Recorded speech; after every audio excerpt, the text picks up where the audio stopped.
तो कहानी की शुरुआत होती है साल 1990 से, जहां हमें तीन लड़कों को दिखाया जाता है जिनमें एक था गुंडा।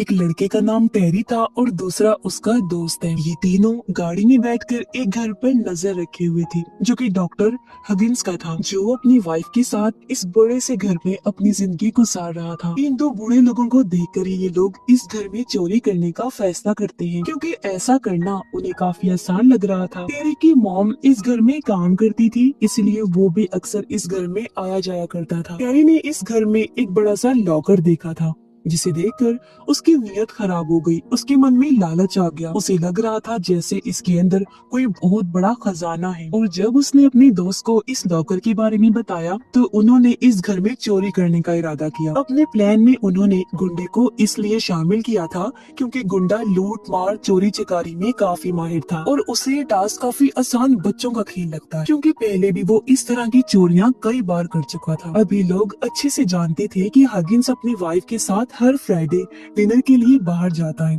आज भी फ्राइडे ही था, इसलिए तीनों इन दोनों के बाहर जाने का इंतजार करते हैं और इस बीच घर में चोरी करने का भी प्लान बनाते हैं कि कैसे कैसे क्या क्या करना है। जिस कार में बैठकर ये तीनों घर पर नजर रखे हुए थे वो भी इनकी अपनी नहीं थी, बल्कि ये तो टेरी के दोस्त की एक फीमेल फ्रेंड की थी जिसका नाम मैरी था। उसे काम पर जाना था, इसलिए वो आकर अपनी कार उन लोगों से वापस मांगी। पर जैसे मैरी आई, हगिंस और उसकी वाइफ वहाँ से चले जाते हैं। मैरी उन लोगों के इरादे अच्छी तरह जान चुकी थी, इसीलिए वो अपने दोस्त को ऐसा करने से मना करती है। लेकिन उसके दोस्त का लालच बहुत ज्यादा बढ़ गया था, इसीलिए वो उसकी बात इग्नोर करके अपने दोस्तों के साथ घर में घुस जाता है। उसका दोस्त कार की चाबी मैरी को नहीं देता, बल्कि अपने साथ घर के अंदर ले जाता है, इसीलिए मैरी बाहर ही खड़ी रहती। उसने चाबी अपने पास इसलिए रखी थी ताकि वो बाहर खड़ी होकर उनका इंतजार करे। उधर वो तीनों घर में घुसते ही महंगा महंगा सामान समेटने लगते हैं। तलाशी लेते वक्त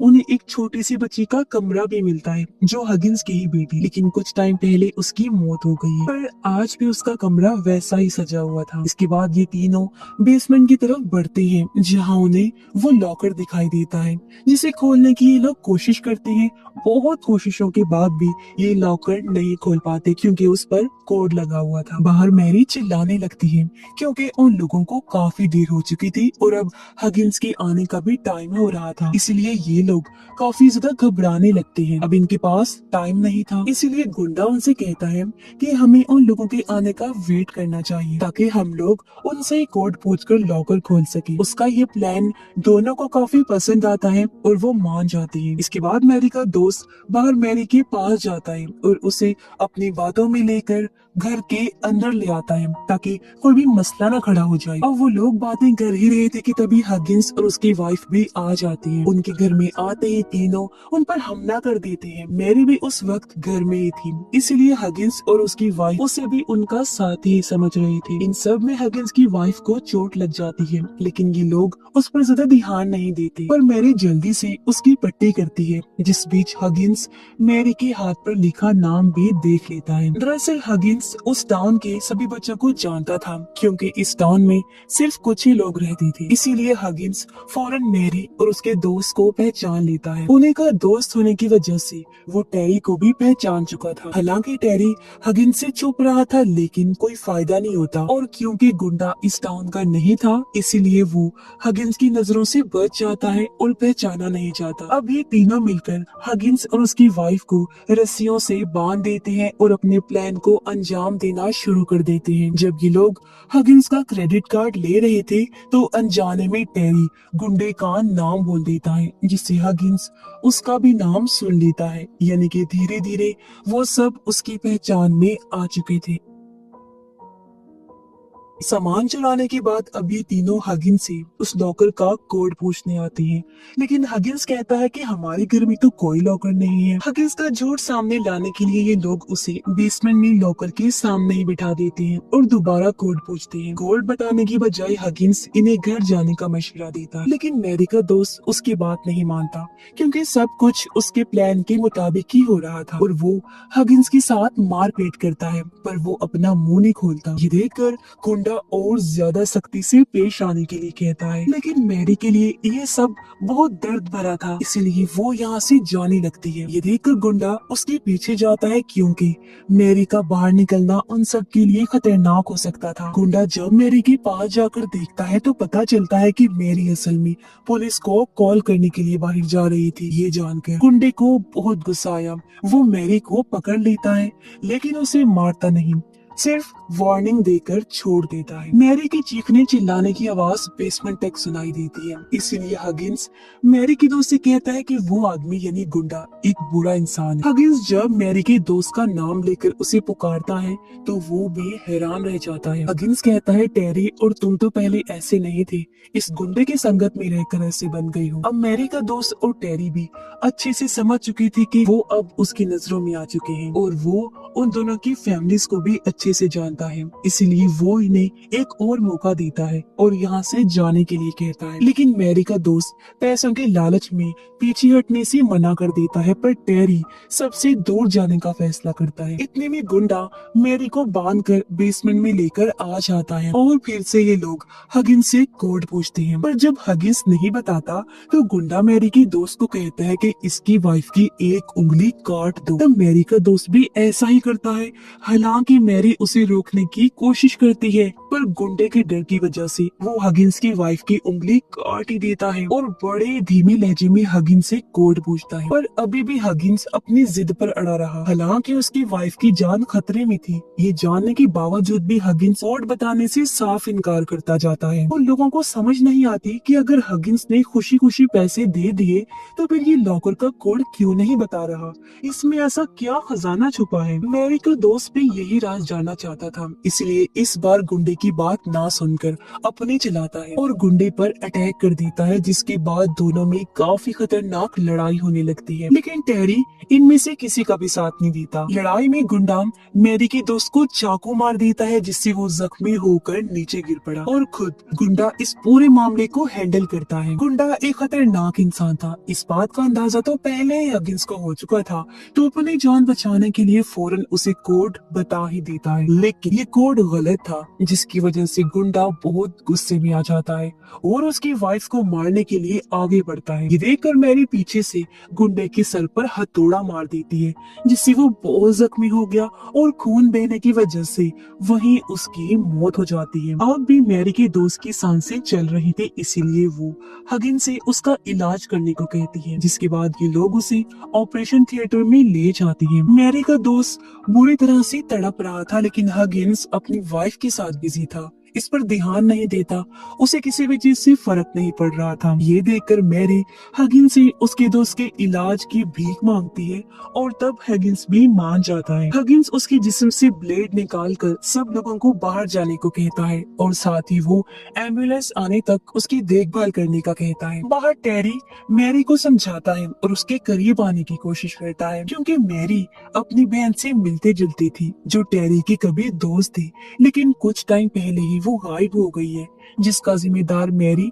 टेरी को ही समझती है। टेरी चाहता था कि मैरी उसकी बहन की जगह लेकर उसके साथ रहे, पर वो इन सब के खिलाफ होती है, क्योंकि यहाँ भी ये लोग टेरी की बताई हुई लॉकर की वजह से ही फंसे। अब मैरी जब अपने दोस्त को देखने जाती है तो हगिंस उसे अंदर आने से मना कर देता है, पर मैरी जब जबरदस्ती अंदर जाकर देखती है तो उसका दोस्त बेसुध पड़ा था। हगिंस कहता है इसे दवाइयों का नशा है, इसीलिए ये ऐसा लग रहा है, लेकिन मैरी को कुछ ठीक नहीं लगता। मैरी एम्बुलेंस बुलाने के लिए कहती है। हगिंस जब एम्बुलेंस को कॉल करने जाता है दोबारा, तो मैरी अपने दोस्त को चेक करती है और पता चलता है कि उसकी तो मौत हो चुकी है, उसकी पल्स भी रुक गई। मैरी को लगता है कि हगिंस ने ही उसकी जान ली है। उधर हगिंस कॉल करता है, लेकिन तभी हम देखते हैं कि फोन की तारें तो कटी हुई हैं, यानी कि हगिंस ये सब ड्रामा कर रहा था। मैरी जब बाहर आकर देखती है तो हगिंस की वाइफ टेरी को इंजेक्शन दे रही थी ताकि उसके पैर की चोट ठीक हो सके। मैरी अब समझ चुकी थी कि वो इस घर में पूरी तरह फंस चुकी है और जब ये बाहर निकलने की कोशिश करती है तो सारे दरवाजे बंद होते हैं। तभी उसकी वाइफ मैरी के पास आकर उसके साथ बुरा बर्ताव करती है और थप्पड़ मारकर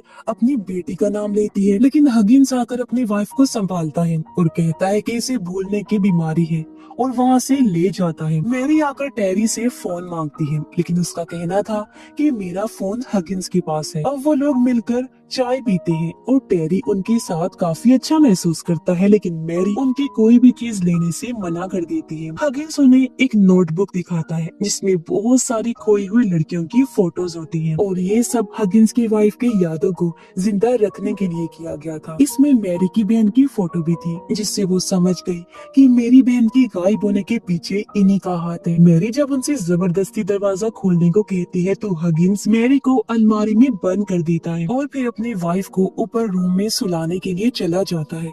लेकिन उसकी वाइफ मैरी को सजा देने का फैसला करती है, जिसके लिए हगिंस भी मान जाता है। उधर हगिंस की वाइफ के दिए हुए इंजेक्शन की वजह से टेरी की दोनों पैर सुन्न हो जाते हैं, पर वो अभी भी कुछ समझ नहीं पाता। टेरी को मैरी पर नजर रखने के लिए छोड़ा गया था, लेकिन वो उसे अपनी बातों में उलझाकर अलमारी से निकालने में कामयाब हो जाती है और यहाँ से भागने का प्लान बनाती है। साथ ही टेरी को भी यहाँ से निकालने का वादा करती है। चारों तरफ से दरवाजे बंद करने के बाद हगिंस और उसकी वाइफ मैरी को सजा देने के लिए एक गैस छोड़ते हैं, जिससे मैरी की तबीयत खराब होने लगती है। मैरी जैसे तैसे हगिंस की वाइफ का मास्क छीनकर खुद लगा लेती है, लेकिन इस बीच हगिंस की वाइफ उसे एक इंजेक्शन लगा देती है। जिस दौरान हगिंस टेरी को वहाँ से ले जाता है। मैरी हगिंस की वाइफ को एक रूम में अपने साथ बंद कर लेती है, लेकिन अपनी वाइफ को बचाने के चक्कर में हगिंस की एक उंगली कट जाती है।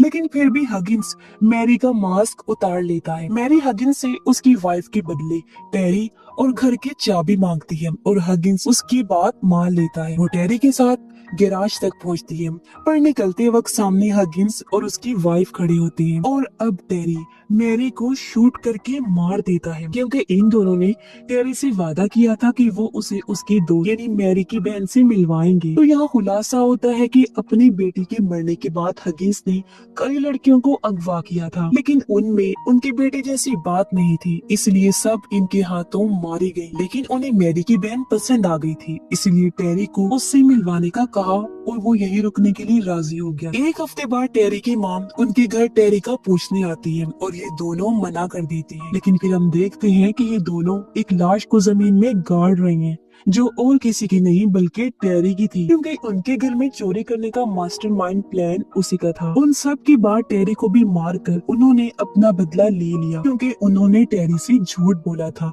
सच तो ये था कि बाकी लड़कियों के बाद उन्होंने मैरी की बहन को भी मार डाला था, क्योंकि उन दोनों का दिमागी तवाज़ुन ठीक नहीं था और इतने सारे लोगों को मारकर उन्हें खून करने की आदत हो गई थी। और इसी सैड एंडिंग के साथ ही इस फिल्म की कहानी यहीं पर खत्म हो जाती है।